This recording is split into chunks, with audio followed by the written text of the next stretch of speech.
बिस्मिल्लाहिर्रहमानिर्रहीम। लाखों करोड़ों दुरूद व सलाम नबी पाक सल्लल्लाहु अलैहि वसल्लम पर और उनकी आल पर। मैं हूँ कलसूम हाशमी और आप हैं मेरी यूट्यूब फैमिली का हिस्सा। अल्लाह से दुआ है कि आप जहाँ कहीं भी हो खैर खैरियत से हो। अगर अभी तक आपने मेरे चैनल को सब्सक्राइब नहीं किया, चैनल को सब्सक्राइब करें, लाइक करें, कमेंट्स करें और बेल आइकन के बटन को प्रेस करें ताकि मेरी आने वाली हर नई वीडियो आप तक पहुंच सके। मंसूर अली शाह जैसे ईमानदार और लोगों के दिलों में घर करने वाले चीफ जस्टिस के बाद काजी फाइज ईसा जैसे चीफ जस्टिस जिन पे आज भी लानतों का सिलसिला जारी है, उसके बाद याह्या अफरीदी जैसे चीफ जस्टिस जिन्होंने आते ही ऐसा खड़ा कर दिया कि हुकूमती हल्के बौखलाहट का शिकार हो गए। याह्या अफरीदी ने ऐसा क्या किया और क्यों करेंगे और किसके कहने पे करेंगे, इस सब की डिटेल में अपने इस ब्लॉग के साथ आपके साथ शेयर करूंगी। लिहाजा इस ब्लॉग में एंड तक मेरे साथ रहिएगा और देखिएगा कि जो आइंदा इक़दाम हैं याह्या अफरीदी के वो क्या है और हुकूमत किस तरह इस बात पे बौखलाहट का शिकार होगी। जैसे कि आप सबको पता है कि काजी फाइज ईसा ने जो मुल्क के साथ किया और जो कर रहा है, उसके बाद जो लानतों का सिलसिला था वो उस पर बहुत पड़ा। यहाँ नहीं, पाकिस्तान में नहीं, पाकिस्तान में तो किस्म बेकरी में कहा गया ना, उसके अलावा बाहर के मुल्क में भी काजी पे अभी भी मुसलसल लानतें बरस रही हैं। जबकि मंसूर अली शाह जो हैं वो एक ईमानदार चीफ जस्टिस थे और अभी भी हैं और कोशिश है कि दोबारा उनको लाया जाएगा। लेकिन जो खड़ाक याह्या अफरीदी साहब ने किया है ना, वो खुराक अभी तक हुआ नहीं था। इन लोगों ने समझा कि शायद अब जो चीफ जस्टिस आया है याह्या अफरीदी, ये भी काजी फाइज जैसा ही रहेगा, ये भी ऐसा ही करेगा जैसे हमने कहा है। क्योंकि हमने मंसूर अली शाह को रिजेक्ट करके इस बंदे को ऊपर लाए थे और ये एक जूनियर बंदा था, ये हमें फेवर देगा, लेकिन उसने ऐसा नहीं किया। उसने जो किया इक़दाम वो इस बात की कासी है कि अगर ईमानदार चीफ जस्टिस हो तो मुल्क में क्या नहीं हो सकता। उन्होंने कहा कि जो सियासी बुनियादों पर जो इंतकाम लिए जाते हैं, लोगों से इंतकाम लिए जाते हैं, लोगों को पकड़ा जाता है, ये बहुत गलत है और बेबुनियाद है। इसके लिए उन्होंने एक कमेटी बनाई और इस कमेटी में उन्होंने पीटीआई की रुकन खतीजा शाह को शामिल किया। खतीजा शाह के बारे में आप सब लोग जानते होंगे, जो पीटीआई के मिलने वाले हैं, पीटीआई के जानने वाले हैं कि खतीजा शाह वो लेडी हैं जो 9 मई के मुकदमात में पकड़ी गई। जब 9 मई के हुआ वाकया तो उसमें सबसे पहले उनका नाम लिया गया, जी खतीजा शाह इसमें इन्वॉल्व थी। खतीजा शाह को पकड़ा गया, उनको 1 साल कैद में रखा गया।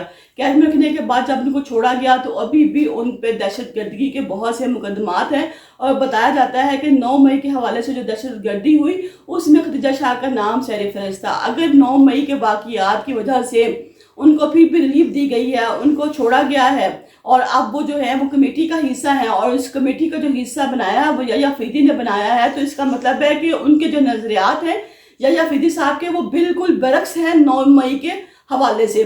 काजी फाइज तो बस लोगों के पीछे लगा हुआ था, इन लोगों के पीछे लगा हुआ, साफ सी बात है, लोगों के पीछे लगा था, फेवर देता था और जो जो गवर्नमेंट करती थी वो करता था। वो इंसाद दहशतगर्दी के जो मुकदमात हैं इनमें लोगों को पकड़ता था और उनकी बेल नहीं करता था, उनको सजा के तौर पे अंदर रखता था। यही वजह थी कि आज 1.5 साल गुजरने के बावजूद इन सादे दहशतगर्दी के मुकदमात में जो लोग पकड़े गए थे 9 मई के हवाले से वो भी जेल में हैं। लेकिन जो याह्या अफरीदी साहब है उन्होंने कहा कि अब ऐसा नहीं होगा, ये जो दहशतगर्दी के मुकदमात हैं इनको फौरी तौर पर फिल किया जाए, इनके तमाम तो इन लोगों को फौरी तौर पर रहा किया जाए। और उन्होंने पंजाब भर क्या, पहले तो उन्होंने मुल्क भर में और अब पंजाब भर में भी कहा है, जितने भी जजेस हैं उनको कहा है कि आप 2 माह के अंदर अंदर फाइल मेरे पास ले आए। जब आप फाइल मेरे पास लेके आएंगे तो मैं देखूंगा कि दहशतगर्दी के मुकदमात में जितने लोगों को आप लोगों ने पकड़ा हुआ है उनकी जमानतें आप लोग कर रहे हैं कि नहीं कर रहे। अगर आप लोग उनकी जमानतें नहीं कर रहे तो मैं आप लोगों को ट्रांसफ़र कर दूंगा, मैं जजों को एक जगह से दूसरी जगह भिजवा दूंगा। जब इस मीटिंग का हिस्सा हुई, इसमें खतीजा शाह बैठी थी तो बहुत से लोग बहुत परेशान हुए। उन लोगों ने कमेंट्स पास किए कि आया जो खतीजा शाह थी वो 9 मई के हवाले से मुकदमात में नहीं थी, क्या उसने ऐसा कोई काम नहीं किया था, तो फिर वो 1 साल तक क्यों पकड़ी गई और आज तक दहशतगर्दी के मुकदमात उस पर क्यों चल रहे हैं। लेकिन जो जस्टिस फाइज ईसा ने हरकत की उसने तो सिर्फ फेवर दी ना लोगों को और लोगों को धड़ धड़ पकड़ के अंदर किया। उसने ये नहीं सोचा कि मुल्क के लिए, आइन के लिए क्या ज़रूरी है, क्योंकि जो हक है वो सबका बुनियादी हक है। आप कहीं पे भी अपने खिलाफ जो जुल्म हो रहा है, हमारे मुल्क के खिलाफ जो जुल्म हो रहा है, आईनी तरमीम में जो हो रहा है, उसके खिलाफ आप कहीं पे भी आवाज़ खड़ी कर सकते हैं, आप कुछ भी कर सकते हैं। अगर हमें आवाज़ खड़ी करने का हक नहीं है, ये हक तो हमें आइन ने भी दिया ना कि आप अपना एहतजाज रिकॉर्ड करवाएं, आप कुछ करें। अगर ये लोग अपना एहतजाज रिकॉर्ड करवाते हैं तो ये लोग पकड़े जाते हैं, इन लोगों को दहशतगर्द बना दिया जाता है। इसमें ना औरतों का लिहाज किया जाता है, ना मर्दों को लिहाज किया जाता है, आदमियों को भी अगवा किया जाता है, औरतों को भी जेल में डाला जाता है और अभी भी बहुत से लोग जो हैं वो जेल में हैं। लेकिन जस्टिस जो है या फिर उन्होंने कहा है कि अब ऐसा बिल्कुल भी नहीं होगा।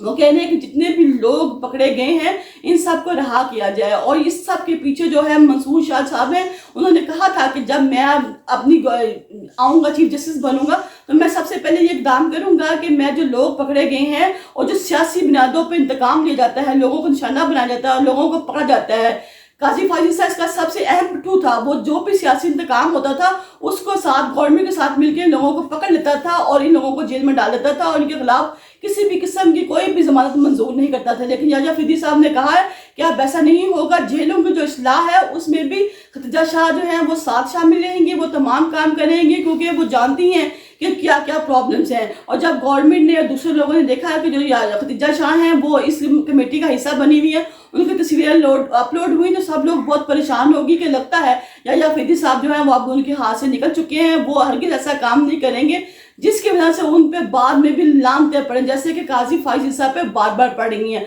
और जस्टिस मंसूर अली शाह जो हैं उनको लोग आज भी बहुत इज्जत एहतराम से नाम लेते हैं। वो कहीं भी जाते हैं तो लोग उनके साथ तस्वीरें बनाना पसंद करते हैं और कहते हैं कि आप हमारे साथ तस्वीरें बनाएं। हालांकि वो कोई इतनी सेलिब्रिटी नहीं है, वो कोई हीरो नहीं है, लेकिन फिर भी लोग उनको पसंद करते हैं। क्यों? उनकी ईमानदारी की वजह से। नाज़रीन, अगर किसी के बारे में आपने जानना हो, उसका बैकग्राउंड जानना हो, तो सबसे पहले उसके घर से पता किया जाता है कि यह बंदा कैसा है और इसके घर का माहौल, इसके माँ बाप कैसे हैं। आप देखें तो जो चीफ जस्टिस याहिया अफरीदी साहब हैं, इनके वाले जो हैं अफरीदी साहब, उमर अफरीदी साहब जो हैं वो खुद भी थे ब्यूरोक्रेट थे। वो अपनी जो था फौज से यहाँ पे आए और उन्होंने बहुत अच्छे काम किए। वो बहुत नेक ईमानदार इंसान थे। उन्होंने जब अपनी जिंदगी गुजारी तो ईमानदारी पे गुजारी। जब उनका रिटायरमेंट का करीब आया तो फरूक लगारी साहब ने उनसे कहा, जो उस वक्त थे, कि आप ऐसा करें कि मैं जो आपका जो टाइम पीरियड है पूरा हो गया, मैं इसको आगे बढ़ा देता हूँ और आप मेरे साथ आए, मेरे साथ काम करें। मेरा शौक है कि आप मेरे साथ काम करें क्योंकि आप एक बहुत ईमानदार और अच्छे इंसान है। लेकिन जो उमर अफरीदी साहब थे उन्होंने रिजेक्ट कर दिया। उन्होंने कहा कि नहीं,